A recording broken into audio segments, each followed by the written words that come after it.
안녕하세요. 김호준입니다. 지난 주말 의사협회가 대한문 앞에서 문재인 케어에 반대하는 집회를 가졌습니다. 결국 병원 수입과 직결되는 의료 수가 문제죠. 민항기 조종사들이 파업을 하면 귀족 파업이라는 비판 여론이 있습니다. 하지만 노동에 적합한 대가를 요구할 권리는 누구에게나 있는 거죠. 생존권이 중요하지 않은 직종은 없습니다.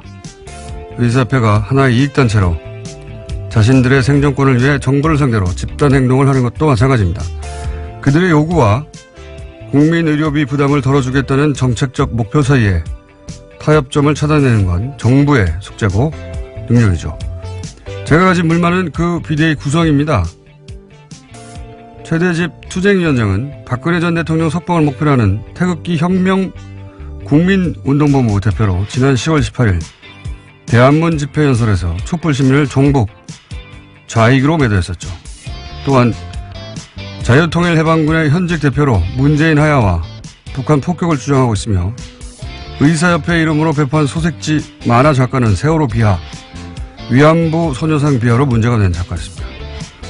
집회에 참여한 의사들은 이 사실을 알고도 있나요? 모든 생존권 주장은 그 자체로 정치적이죠. 하지만 일베와 극우는 정상적인 정치의 범주에서 제외해야 하는 거 아닙니까? 김원준 생각이었습니다.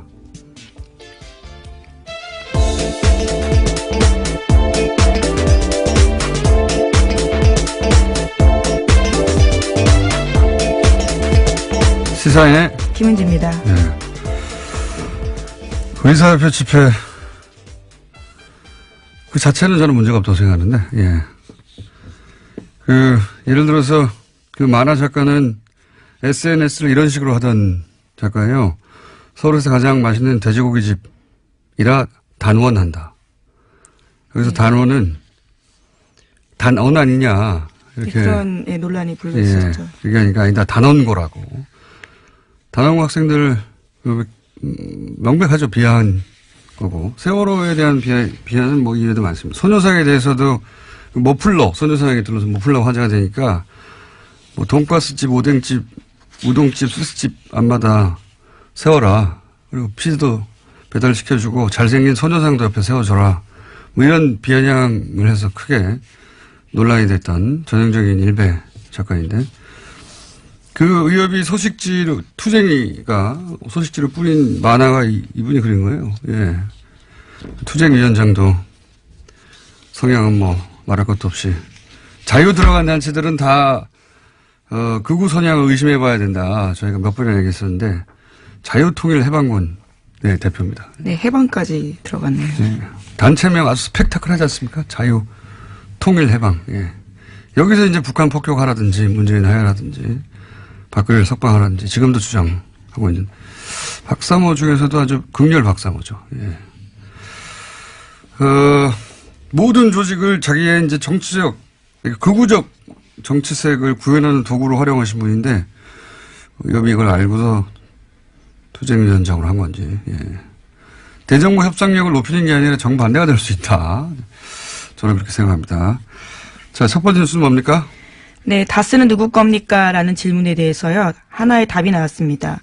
이명박 전 대통령 집안에서 18년 동안 운전을 했던 인사의 이야기인데요. 다스는 이명박 전 대통령 거라는 겁니다. 해당 인사는 김종백 씨인데요. 이번 주 시사인 보도입니다. 김 씨는 1997년부터 2015년까지 이상은 회장의 운전기사였습니다. 요 사안은 저희가 이제 다음 주 월요일 주재영 기자가 나와서 직접 자세히 얘기할 텐데 시사인 특종이니까 첫 번째로 소개하는군요. 굉장히 중요한 뉴스니까요. 중요한 뉴스이기도 하죠. 네. 왜냐하면은 과거 이제 정치인들 관련한 그 비위가 폭로되고 하는 것도 대부분 운전기사, 예, 운전기사가 사실은 굉장히 오랜 시간을 같이 하잖아요. 예, 그래서 이제 그쪽 통화라든가 더구나 이분은 18년간이나 집안일도 했었기 때문에 심부름. 네, 예. 집사 노릇을 했다라고 하는데요. 그래서 청와대를 오고 가는 데 있어서 메신저 역할도 했다고 합니다. 이분이 한 이야기 중에 제가 보기에 가장 중요한 것은 실제 실정법과 관련해서 다스 특검팀이 BBK 특검팀이 다스 비자금을 알고도 묻었다 이런 이야기는 여러 번 했는데 여기 관련된 이야기를 이분이 또 했어요. 그러니까 특검이 다스의 조사 나오는 거를 알고 있었고, 예, 압수수색할 것을. 예, 날짜까지 알고 있었다라는 겁니다. 그 직전에 트럭 세대 분량 서류를 직전에 파기했다 이런 이야기. 또 대통령 되기 전에도 다스에 대한 보고를 누가 특정해서 보고를 했고 이명박 전 대통령에게. 그리고 청와대에 있을 때도 신학수 감사와 이모 감사가 청와대 민정수석실 다스 담당자의 BBK 관련 보고를 하는 것을 본인이 봤다. 예, 이건 전원이 아니고 본인이 봤다는 겁니다. 예, 시간, 장소가 특정되어 있기 때문에 굉장히 구체적인 진술들이 많습니다. 운전기사만이 할 수 있는 이야기들이죠. 직접 운전해서 갔기 때문에. 그리고 보고를 봤다는 거죠. 예. 예, 또 이번 주 시사인을 보시면요. 이 운전기사뿐만이 아니라 이명박 전 대통령을 운전했던 사람이 운전기사의 또 다른 인터뷰도 실려 있는데요. 네, 운전기사 두 번을 인터뷰했더라고요. 예. 그 운전기사 잡기가 쉽지 않은데 주준이는 악마예요. 열심히 취재하고 있습니다. 자, 그리고 JTBC도, 지금 다스 관련해서는 뉴스공장과 JTBC가 사실은 거의. 예, 시사인이 또 같이 하고 있는데요. 네, 시사인. 네. 띄워줄게요. 이렇게 빼놓으시길래 깜짝 놀랐습니다. 네, 시사인이 소스를 가져오죠. 예. 조지루 기자가. 자, 보도를 계속하고 있는데 어제 재밌는 보도가 하나 나왔습니다. JTBC에서. 네, 또 다스와 관련된 소식들이 있는데요. 이명박 전 대통령의 선거에서 다스 직원들이 조직적으로 동원된 정황이 있다라는 겁니다. 1996년에 서울 종로 국회의원 선거, 2002년 서울시장 선거에서 다스 직원 십수 명이 동원됐다라는 복수의 증언을 확보했다는 건데요. 선거에 동원된 직원들의 급여도 다스에서 나갔다라고 합니다. 이 다스 취재가 왜 다른 곳에서 잘 안 나오냐면 굉장히 어려워요.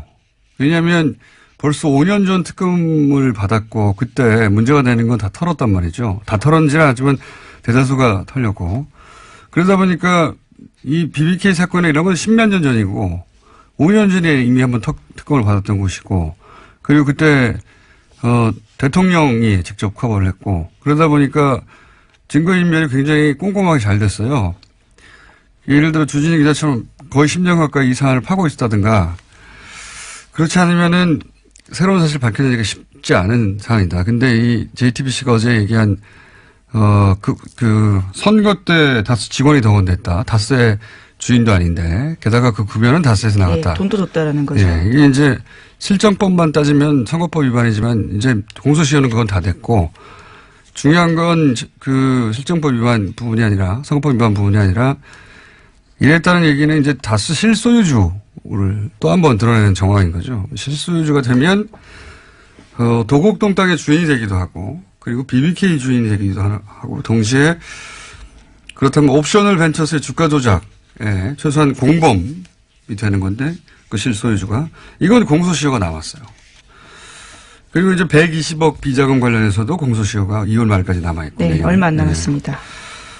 요 사안들은 급여가 다스에서 나갔다 이 자체가 중요한 게 아니라 이런 공소시효가 남아있는 범죄의 정황 증거가 될 수 있는 증인들이 될 수 있는 사안들인 거죠.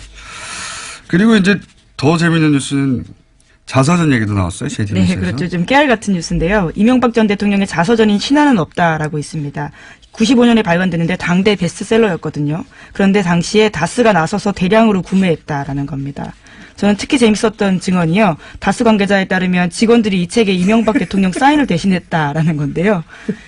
이게 책이 너무 많아서 직원들이 차에다가 뒀을 정도였다라는 거고요. 남은 책들은 경주 지역에 무료로 나눠줬다라고 합니다. 왜 안 그랬겠어요. 예. 이거보다 더 재밌는 뉴스는 그 뉴스가 나올 때가 됐는데 2011년에 대통령 퇴임 직전에 영문 자서전이 나왔어요. 그때 이명박 전 대통령.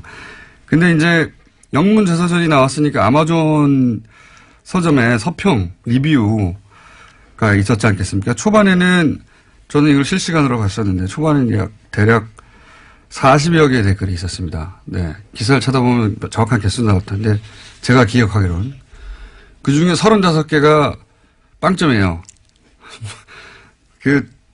별 하나밖에 줄 수 없기 때문에 별 없는 게 아니라 사실상 빵점이죠. 근데 한 달 후에 별 5개가 120여 개가 붙습니다. 갑자기. 예. 별 4개가, 한번 20, 30개 붙고. 근데 이 별 5개라는 건 감동을 받았다는 거잖아요. 근데 리뷰가 한 줄이에요. 너무 좋다. 뭐 이런 거. 바보 같은 용어들 있죠? 예. 댓글 부대가 확실하다. 당시 아마 좀 서평란에 댓글 부대가 진출했다. 예, 지금 다시 가서 한번 확인해 보고 싶네요. 여전히 네. 그게 있는지요. 예. 그리고 그 별 5개 준 한 줄짜리 댓글, 그러니까 리뷰를 쓴 사람들은 다 그게 첫 리뷰였어요. 가입하고. 예.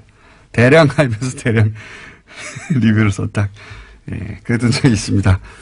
그러니 뭐 책 사서 사인 대신하는 건 아무것도 아니죠. 아마존까지 가는데요.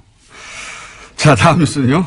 네, 최순실 씨가 과거 EBS 사장 임명에도 개입했다라는 증언이 나왔는데요. 이 때문에 한국동계스포츠영재센터가 주최하는 행사에 EBS가 후원사였다라는 게 장시호 씨의 증언입니다. 어제 열린 이재용 삼성전자 부회장 재판 증인으로 장시호 씨가 나온 건데요. 특검이 영재센터가 EBS에서 후원받은 경위 알고 있냐라고 묻자 장시호 씨는 EBS 사장이 이모가 추천을 받아서 된 분으로 알고 있고 그 추천받은 분이 어쩔 수 없이 후원사로 들어온 걸로 알고 있다라고 이야기했습니다. 장시호 씨가 당사자로 지목한 사람은요, 우종범 전 EBS 사장이라고 합니다. 게다가 장시호 씨는 삼성 관련된 추가 증언도 했는데요. 지난해 10월 달에 사건이 본격적으로 보도되기 직전에 최순실 씨가 삼성에서 영재센터의 3차 후원금을 받으려고 시도했다라고 합니다.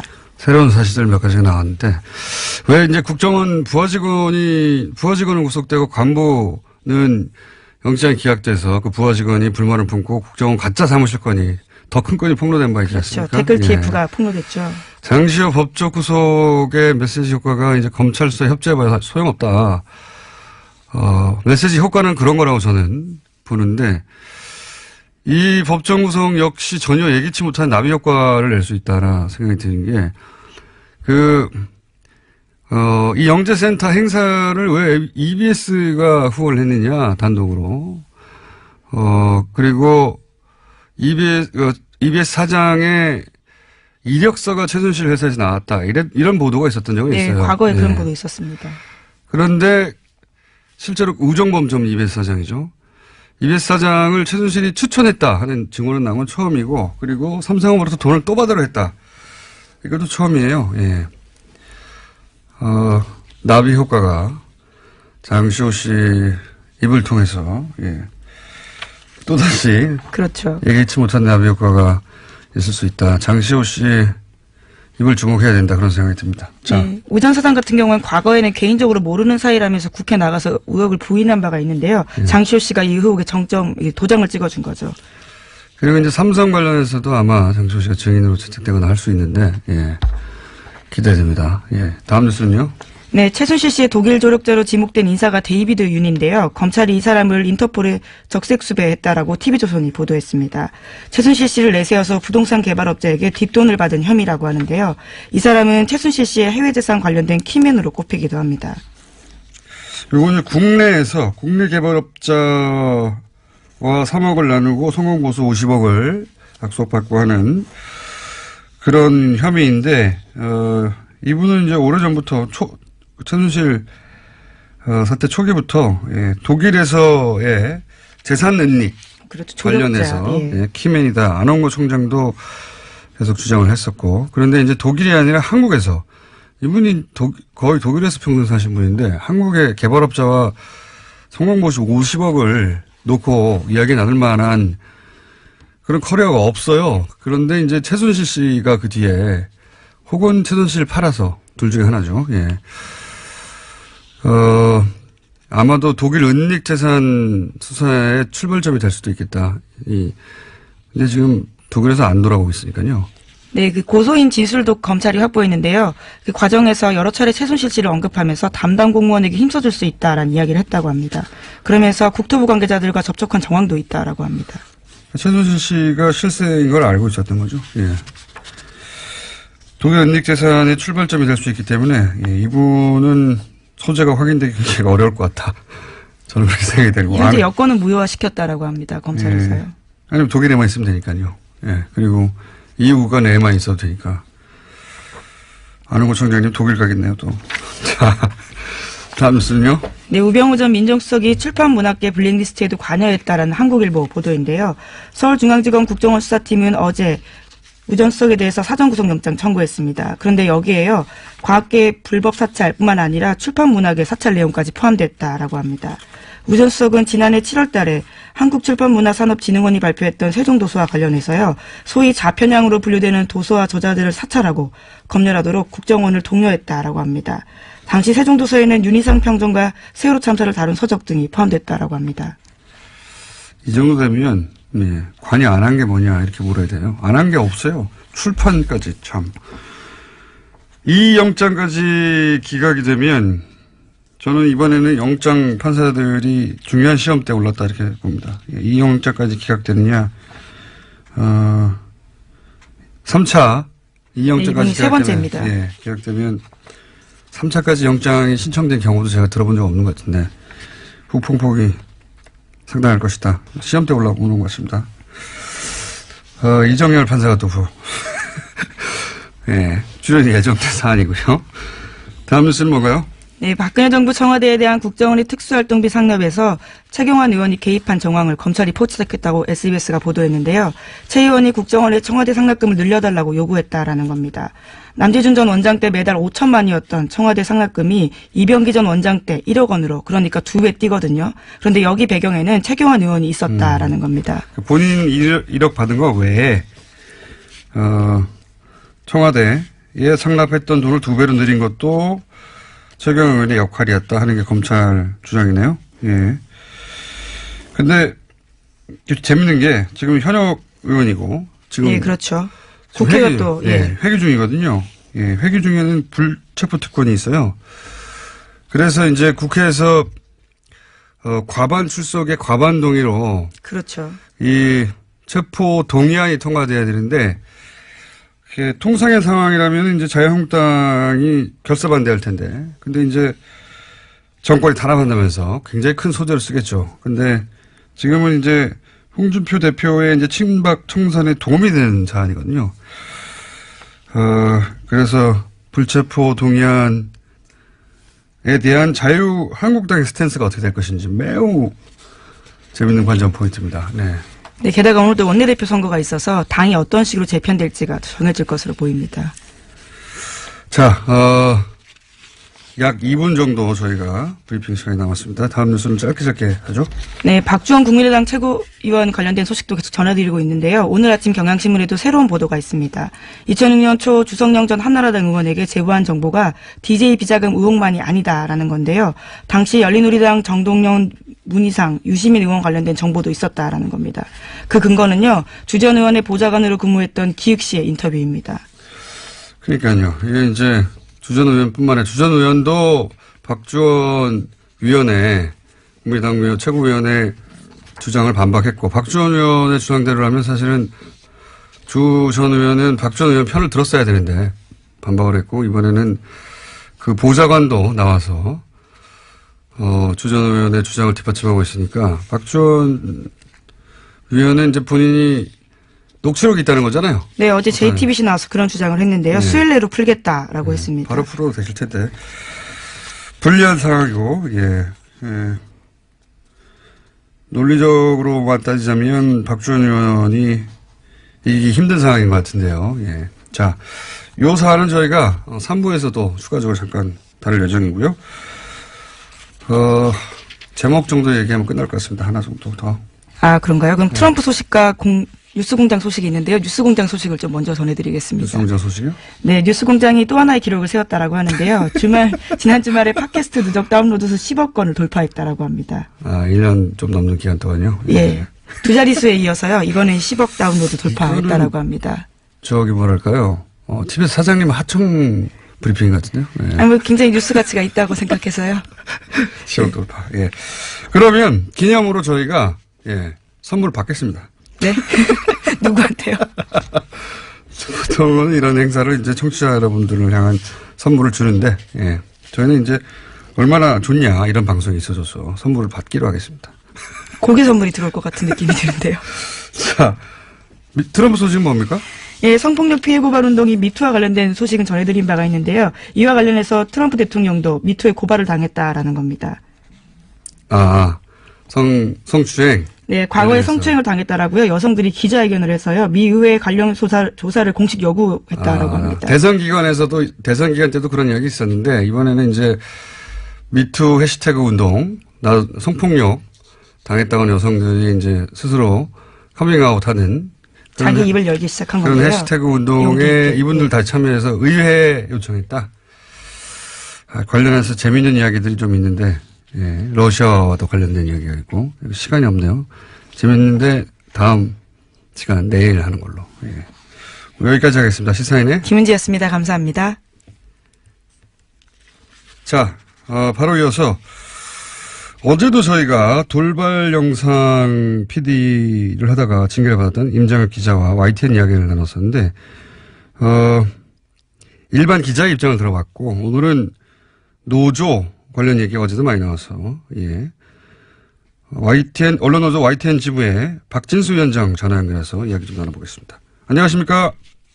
네, 안녕하십니까? 네, 어제 기본적인 분위기 이야기는 나눴는데 왜 최남수 사장 내정자를 사내에서 반대하느냐 이야기는 나눴는데 이제 노조 관련해서는 이제 노조 대표가 아니다 보니까 답하기 어렵다 하셔가지고 저희가 보완 인터뷰를 하겠습니다. 자, 예. 비대 체제로 전환했다. YTN이 이게 무슨 의미입니까? 뭐가 달라지나요? 예, 정식 명칭 비상대책위원회고요. 네. YTN 살리기 이 체제 전환이라는 건 결국 회사가 위기라고 저희는 판단한 겁니다. 네. 지난 부적격자인 최남수 사장 내정을 막고 사내 적대 세력들의 퇴진 역시는 더 이상 방법이 없다. 따라서 이를 위해서 구성원들과 함께 요구하고 주장하고 같이 힘을 모으겠다. 간단히 말하면 이제 총력투쟁하겠다. 뭐 이 뜻으로 보시면 되고요.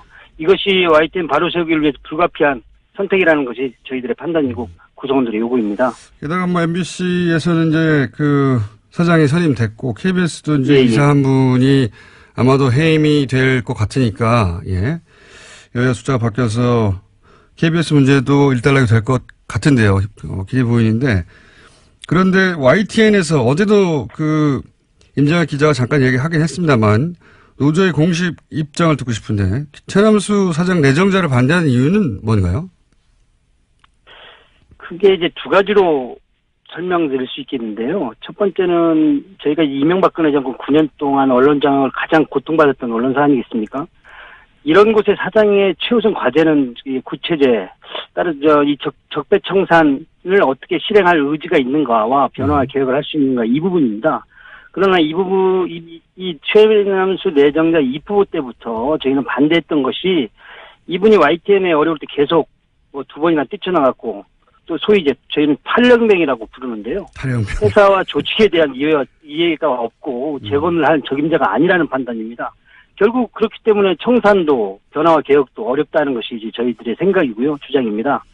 또 하나는 이분의 과거 행적인데요. 이분이 그 머니투데이 MTN이라는 경제방송 시절에 보도본부장, 부사장, 사장까지 역임을 했어요. 네.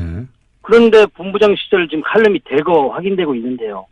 어제도 뭐 임장혁 기자가 말씀드렸지만 이명박 재산 헌납 발표에 뭐 위대한 부자의 아름다운 선행이라고 한다든가 예. 하대강을 잘 마무리해서 자전거도로 연결되는 것이 꿈만 같다고 이렇게 얘기를 한다든가 금방 갔다. 그리고 허위사실로 밝혀진 노무현 논두렁식의 이런 걸 조롱한다든가 도저히 개혁 인사라고도 볼 수 없고 그리고 촛불 항쟁의 결과물로 나타나는 리더인지 납득이 안 간다는 거죠. 그리고 그 칼럼 쓴 시기가 공교롭게도 그 YTN 제일 이명박 정부한테 유린당하고 힘들 때 어제 그 임장혁 기자, 노종면 기자 이런 분이 불법 체포당하고 예. 제일 고초 심할 때였어요. 이건 기자들이 체포됐었죠 그때. 아예 YTN 예, 기자들이. 체포됐었죠. 예, 그런 상황이었기 때문에 이걸 정서적으로 우리가 과연 감당하고 이해하겠는가 이런 부분입니다. 노조에서는 그 9년간 최소한 3년 이상 보직을 맡았던 간부들은 보직 보류, 해임도 아니고, 보직 보류를 요청하고 있는 걸로 아는데, 이에 대해서 최남수 내정자의 입장을 들어보고 방향을 결정하겠다. 그게 뭐, 네. 얼마 전에 보도했던 걸 기억하는데, 입장이 어떻게 나왔나요? 참 어렵게 협상은 했는데요. 예. 최남수 씨하고 제가 지금 지난 8년, 만 8년이죠. YTN 보도 공정성이 훼손됐고, 노사관계가 심각하게 문제가 있다는 거는 서로 동의를 했어요. 예. 그런데 여기에 책임있던 인사들에 대해서 이 체제에서 주요 실국장을 맡거나 보직을 누렸던 간부들, 그것도 3년 이상에 누렸던 간부들에게 재건 YTN 바로 세우기 위원회라든가 말은 여러 가지가 있는데요. 가칭인데 설립하는 기구에서 결정이 나올 때까지 보직을 잠정 보류해달라는 거였습니다. 그러니까 간부들도 노조도 아닌 제3의 기구를 두고 거기서 결론이 날 때까지 기다려달라. 예. 예. 그랬는데 네, 또 거부한 거죠. 도저히 할 수가 없다. 그리고 이제 최람수 내정자의 입장 같은 경우는 결국 일부 조력자를 비호하는 느낌을 받고 본인은 양심상 안 된다고 하는데 결국에 그러면 적폐청산을 실행에 대한 의지가 있는가? 그리고 구체제 인사들과 손을 잡고 가겠다는 의사가 아닌가 이렇게 저는 판단하고 있습니다. 어제도 잠깐 제가 여쭤봤었는데 YTN은 보도 전문 채널이기 때문에 보도국장 자리가 굉장히 중요해서 중요합니다. 예, 여기서 상징적인 노정면 기자가 보도국장 자리를 제안받았는데 거절했어요. 이것도 연결된 이야기입니까? 구체적으로 보도국장이 자리를 잡으면 이제 저희는 YTN의 이제 뉴스가 어떻게 만들어지는지 모르니까 네네. 보도국장 자리로 그게 가능하지 않겠나라고 생각하기 일반의 생각인데 그렇지만은 않은가 보죠? 밖에서 보면 그럴 수 있을 것 같은데요. 예. 제가 우리 김어준 총수께 역으로 질문 하나 드리면요. 예.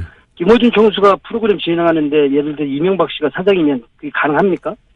프로그램에 못 오죠, 제가. 예, 그렇다는 거죠. 결국에 이 보도국 정상화와 YTN 정상화는 별개일 수 없다는 얘기입니다. 보도국 독립적으로 운영을 하는데 사람은 내가 알아서 할 테니 당신은 운영만 하라고 한다든가 조직을 개편하는데 사장이 사사건건 난 못하겠다라고 한다든가 그럼 이건 결과론적으로 개혁적 인사를 난 중용했어라는 액면밖에는 전혀 보이는 게 없죠. 개혁은 이루어질 수도 없고요. 한 사람이 가서 보도국 전체를 바꿀 수가 없다. 그럼요. 예, 톱니바퀴가 이루어져야 된다고 저희는 보고 있는 것이죠. 그런데 중간 간부들이나 3년 이상 보직을 맡은 간부들에서는 그대로 보직을 두려고 하기 때문에 그 의지가 의심스럽고 이렇게 네, 맞습니다. 그래서 이제 기자 한 명 거기 상징적으로 꽂는 것으로 대충 타협하고 넘어갈 일이 아니다. 이런 이야기네요. 예, 맞습니다. 그러면 마지막 질문인데요. 예, 그러면 이제 비대위 체제로 바뀌어서 어떻게 하는 건가요? 지금 저희 입장에서는 모든 가능성을 열어놓고 지금 대응할 생각입니다. 이게 저희가 실제로 이명박 9년도 험난한 시절도 마다 않고 처절하게 공정방송을 위해 싸웠던 사업장 아니겠습니까? 최남수 내정자가 들어온다는 것은 곧 공정방송이나 적폐청산, 변화개혁도 저희는 못한다고 판단했고 선명적으로 선언한 입장입니다. 따라서 모든 가능성을 열어놓고 이 부분에 초점을 가할 생각이고요. 저희 지금 비대위가 우리 회사의 직능단체 그리고 주니어 그룹들 더불어 전직 집행부가 대거 참여한 광범위한 조직이기 때문에 향후 이런 투쟁에 맞서서 냉정하고 그리고 이 가능성을 결과물이 나올 수 있도록 이렇게 투쟁하겠습니다. 알겠습니다. 이 기회를 놓칠 수 없다. 다른 방송국은 정상화되어 가는데 우리는 그대로다. 이런 위기의식이 있는 거군요. 당연합니다. 예. YTN 상황은 저희가 지속적으로 짚어가겠습니다. 오늘 여기까지 듣겠습니다. 감사합니다. 감사합니다. 네, 지금까지 언론노조 YTN 지부의 박진수 위원장이었습니다. 핫해. 본인은 핫하다고 주장하는데 후원금을 안 차고 있는. 요즘 핫뜨거가 아니고 핫추어입니다. 핫태추어. 하태경 최고위원 나오셨습니다. 안녕하십니까. 예, 추운 하태경입니다. 핫하면은 이게 후원금을 팍팍 차야 되는데. 후원금이 너무 없습니다. 추워 죽겠습니다. 페이스북에 화제가 됐어요. 하태경의 후원금 10만 원만 보태주세요. 완전 불쌍한 표정으로 사진 딸랑 올려놓고. 요즘 KTX 입석 타고 다닌다고 소문났어요. 자, 하태경 의원을 혹시라도 지지하시는 분들은 방송을 듣는 즉시 10만 원까지 돌려받거든요. 예. 예, 그래서 그렇습니다. 예. 그래서 10만 원들을 다 얘기하는 거고요. 그리고 이제 오시자마자 잠깐 시그널 나간 사이에 그러니까 바른정당이 자유한국당으로 흡수된다 이런 얘기들이 많은데 그게 아니라 자유한국당에서 바른정당으로 오고 싶어하는 분들이 여전히 존재한다. 지난번 일주일 전 방송에서 예. 제가 이제 한국당 의원 명단들 쭉 살펴보니까 데려오고 싶은 사람 없더라. 네. 라고 해서 제가 엄청난 항의에 시달렸습니다. 아, 설마. 아, 진짜로. 항의에 시달렸습니다. 그래서 나 가고 싶어라고 말하는 그 사람이 중에서 왜 내 이름 빼냐. 네. 거명해달라라고 한 분이 있어가지고. 아, 그래요? 오늘 이 자리에서 말씀드려야 됩니다. 그러니까 지금 상황에서도 자유한국당에서 바른정당을 오고 싶어하는. 오고 싶어 하는 간절히. 근데 못 오는 거 보고 비례대표인가 보죠? 너무. 루치가 빠르죠? 예, 너무 대단하시네. 비례고요. 네. 뭐 익히 아는 분들도 있을 텐데 좀 잊혀졌어요 최근에. 네, 예. 김연아 의원. 네. 김연아 의원께서 왜 내 이름을 빼냐. 그래서 앞으로 우리 의총에도 참석하고 싶다. 연락해달라. 의총에. 자유한국당 소속이지만 아, 바른정당 그렇습니다. 의총. 예. 바른정당 의총이야 뭐 길거리에서 이렇게 복도에서 만나면 의총 된다면서요. 아 근데 김연아는 정말 여장부예요. 알겠습니다. 얼마나 그 등살에 시달리는지. 어느 날 한번 같이 바이 게스트로 해가지고 같이 한번 모시고 아 나오시죠. 좋죠. 예. 김연아 굉장히 코너 좋아하시죠. 안에서 내가 미니 코너를 하겠다고 해서 모시고 나와도 좋습니다. 자, 어쨌든 후원금 없다는 얘기 했고요. 돈 없다! 자, 이 통합의 파트너 대상자라고 생각될 국민의당에서 지금 난리가 났어요. 박주원 최고위원이 김대중 전 대통령 비자금 의혹 최초 제보자고 자료 제공자고 그렇다는 얘기가 벌써 무시고 10년 만에 다시 불거졌는데 우선 박주원 최고위원은 부인하고 있고 예. 그리고 그 자료를 건네받아서 결국 검찰 수사를 받아서 300만 원 벌금을 받았던 조승영 전 의원은 저격수였죠. 굉장히. 그렇죠. 예. 예. 이 두 분 다 이제 정보 개통해서 난다긴다 하는 분이었어요. 예. 조승영 의원은 무슨 소리냐. 검찰 기록에도 다 있고, 박지원 최고위원의 주장에 반박하고 있죠. 그렇습니다. 누구 말이 맞는 겁니까? 일단. 아 그런데 국민의당은 좀 무시무시해요. 국민의당이요? 아니면. 예, 무시무시해요. 이 국민의당에 사건. 있는 분들. 지난번에도 정말 바른정당의 바른맨 입장에서 상상도 할 수 없는 바른맨. 문준영 증거 조작 지금 저자. 없는 사람 예. 꾸며가지고 예. 카톡 가짜 대화 만들어서 이유미 씨하고. 그렇죠. 그거 보고도 어떻게 저런 상상을 할 수 있느냐. 참고로 저는 다 무혐의 결론 났어요. 저도 문준영 리스트 이렇게 폭로한 게 좀 있는데 저는 아무 관계 없습니다. 증거 조작이랑. 근데 요번에도 보니까 박주원 최고죠. 예. 저도 헷갈렸어요. 박주원, 박지원, 박주선. 예. 다 다른 사람입니다. 이쪽에도 주성용, 주승용, 주호영 헷갈립니다. 네, 다 예. 다른 사람이고. 네. 그래서 박주선, 박지원은 현역 의원들이시고. 예. 지금 박주원은 최고위원. 안산시장 출신의 최고위원. 최고위원입니다. 현역 의원은 아니고. 원래 의원. 근데 예. 박주원 이분이 홍준표 측근이에요. 그렇죠. 홍준표 경남도지사 할 때. 선거할 때 캠프에 있었죠. 홍보단장인가 예. 했어요. 그래서 성완종 예. 그 돈하고도 연결돼 있죠. 연결돼 있는 분이에요. 검찰 라인이기도 하고. 완전히 빅마우스입니다, 이분. 그리고 빅마우스인데. 이제 정보통으로 유명했던 분이고. 그렇죠. 예. 제가 볼 때 이분이 가지고 있는 리스트 엄청 많을 것 같아요. 그래서 이번에도 그게 다가 아니라고 또 얘기가 나왔죠. 그렇죠. 추가로. 예. 그래서 국민의당 내에서도 박지원이 어떤 폭탄을 터뜨릴지에 대해서 예. 불안해하는 분들이 있겠다. 이분 그래서 이제 거슬러 올라와서 왜 영입했냐까지 얘기가 이제 거슬러 가고 있는데. 그렇죠. 네. 근데 누구 말이 맞는 겁니까 지금? 남 탓할 게 아니라 예. 이분은 직선제로 최고위원이 된 분이에요. 그렇죠. 물론. 당원들이 뽑은 거예요. 근데 이제 그 당원들이 그 박지원 최고위원이 이제 친 안철수계로 분류되고 하니까. 본인은 이제 친한 결이라고 이제 표방을 네. 해왔죠. 왜냐하면 네. 최고위원 당선되기 위해서는 안 대표 표가 필요하니까. 어쨌든 영입도 안철수 대표가 했어요. 예. 근데 아무튼 네. 이번에 전 안 대표 칭찬 좀 할게요. 제가 욕 들을 것 같은데. 예. 지난번에 이유미 증거조작 때는 막 허둥지둥 대다가 예. 실기하고 욕 다 들었잖아요. 예. 나중에 사과했는데 한참 타이밍 있다가 늦었고. 사과했고. 또 이번에는 최고위원 바로 사퇴시켰어요. 알고 있었나요? 그러니까 신속하고 단호하게. 그러니까 제가 볼 때는 안 대표가 근데 그 파장이 다르지 않습니까? 그때는 문재인 대통령이라고 하는 본인의 정치적 라이벌이라고 본인은 생각하는 그 상대를 향한 것이었고, 이번에는 국민의당 존립이 흔들리는 거예요, 이건. 그래서 네, 스스로. 지난번에 안 대표 책사가 많다 그랬잖아요. 네. 요즘 안 대표 책사가 전 것 같은데. 왜냐하면 제가 반한국당 연대 해야 된다. 반문 연대 아니다. 며칠 뒤에 안 대표가 반한국당 연대다. 바른정당 연대는 성격을 분명히 했어요. 당분간은. 자유한국당이 해체되기 전에는. 그래서 예. 제가 이제 안 대표한테 팁을 하나 더 드리면 국민의당 내에서 DJ 정신을 훼손하는 사람은 가만두지 않겠다.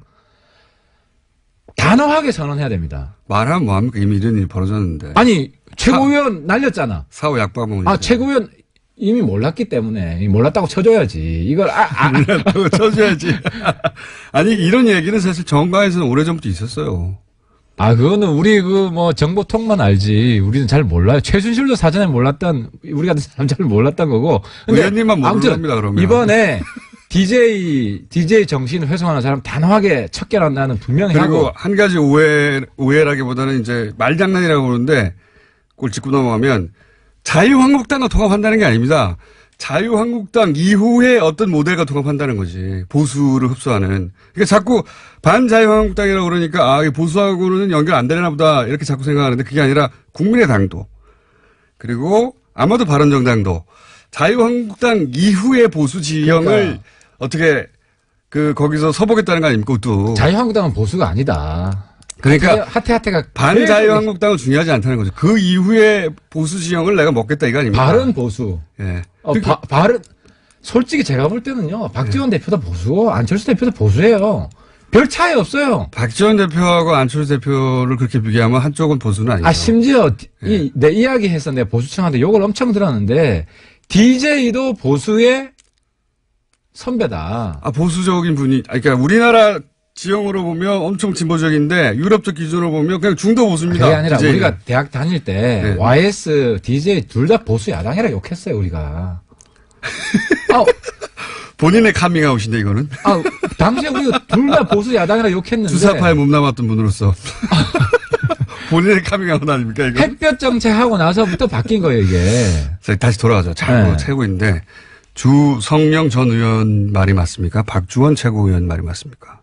사실 누구 말이 맞든 간에 어쨌든 누구 말이 맞나요? DJ를 모독한 사람은 호남의 친구로서 이건 도저히 용납할 수 없지. 누구 말이 맞나요? 누구 말이?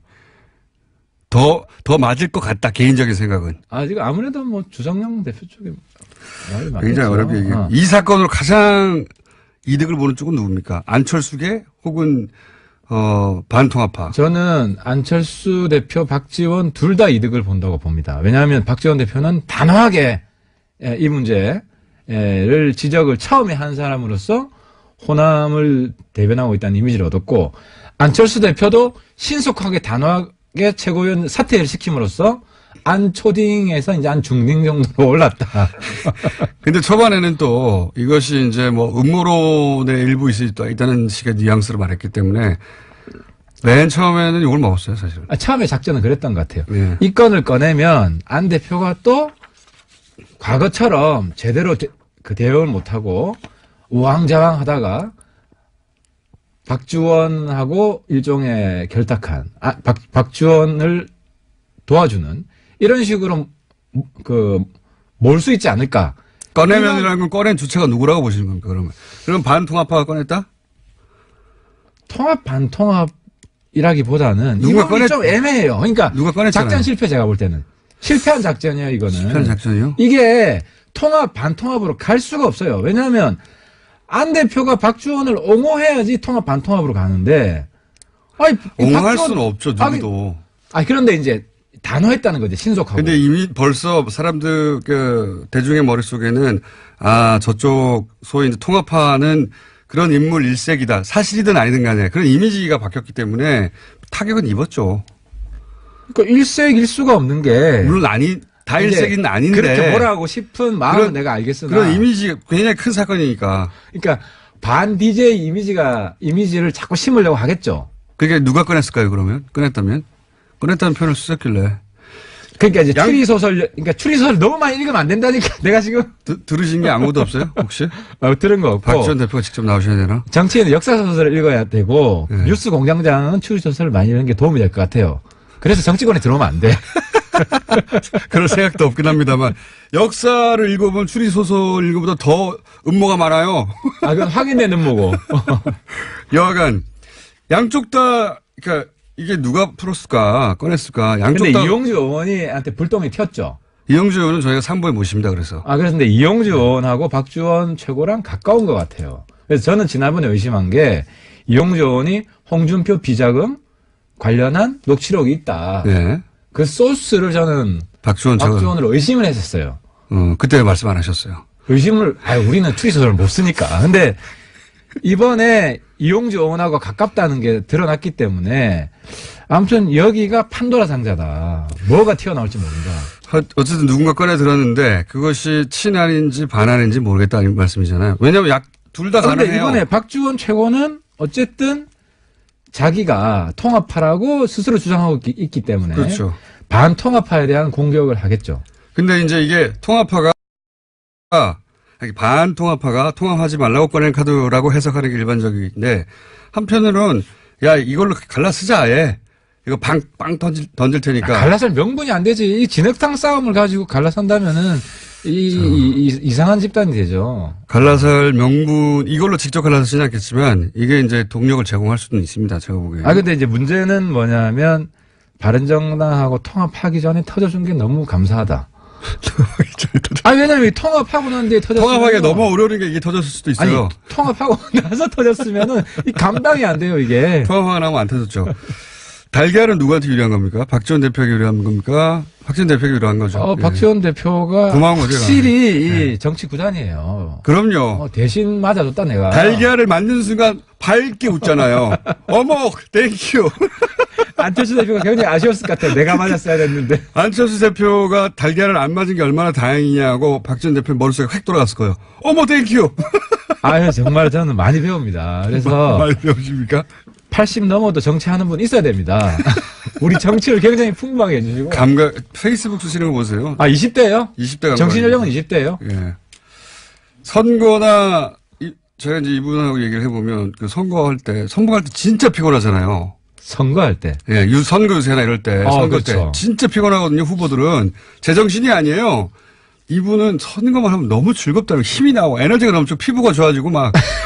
그러니까 정치를 즐기는 분이세요. 그런 분입니다. 네, 정치를 즐깁니다. 그런 분인데 혹시 이 국면, 이 박지원 국면이 재신임까지 갈 거라고 보십니까? 어떻게 결론 날 거라고 보세요? 이 정도로 적당하게 무마된다? 이거를 재신임까지 몰고 가면 안 대표가 유리합니다. 왜냐면 명분이 약한 거를 과도하게 밀어붙이면 역풍이 불 수밖에 없고. 명분이 약하진 않아요. 호남에서는. 그러니까 박지원을 옹호했으면 당연히 재신임으로 가는데. 이런 정도의 레토릭이야. 정치인이면 다 하죠. 그럼 잘했다고 합니까? 못했다고 하죠. 자, 하나 더 해야 되겠습니다. 오늘 시간이 짧고 늦게 오셨거든요. 네. 왜냐면은 KTX 제일 싼 시간대로 오시느라고. 첫 시간. 후원금이 떨어져가지고. 네. 그래가지고 한 10분 늦으셨어요. 자, 자유한국당 원내대표 한성교, 김성태, 홍문종 새 후보로 압축됐는데 우선 전망 그리고 희망 둘 다 얘기해 주세요. 한마디만 하면. 누가 될 것 같다 하고 누가 됐으면 좋겠다. 이 시사점은 결론은 홍준표 수령놀이 끝났다. 끝났다? 홍준표 포갑시대 끝났다. 끝났으면 좋겠다예요? 아니면? 끝났어요. 왜 끝났냐면은 친홍으로 분류되는 김성태 후보가 나는 친홍이 아니다. 그러니까 지금 친홍이라고 해봐야 득표에 전혀 도움이 안 된다. 라고 생각해서. 새 후보 중에 친홍 후보 아무도 없어요. 하지만 뒤쪽으로 손잡고 있는 건 맞잖아요. 그러니까 언제든 칠 수 있는 관계다. 그러니까 뒤로만 손잡고 앞으로는 손 못 잡는 거죠. 그럼 전망 세 분 중에 한 사람 아마도 이게 결선 투표까지 갈 것 같은데 제가 볼 때는 결선 투표에서 어떻게 결론납니까? 김성태 후보가 홍 대표를 하태하태처럼 때리면 된다. 아니 그럴 리는 없으니까. 자, 전망 누가 됩니까? 반쯤 때렸어. 누가 됩니까?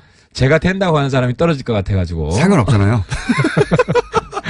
제가 확실한 거는 한성교 이주영 팀 혹은 김성태 팀이 되는데 그거 누구나 할 수 있는 근데 얘기고요. 김성태 팀이 네.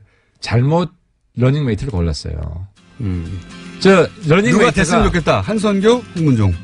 저는 사실 둘 중에 누가 돼도 네. 저랑 다 뭐 우호적인 관계여서 반홍연대가 아무런 강화되고 예언도 없이 하태경 의원이었습니다. 감사합니다. 예, 히읗이 됩니다.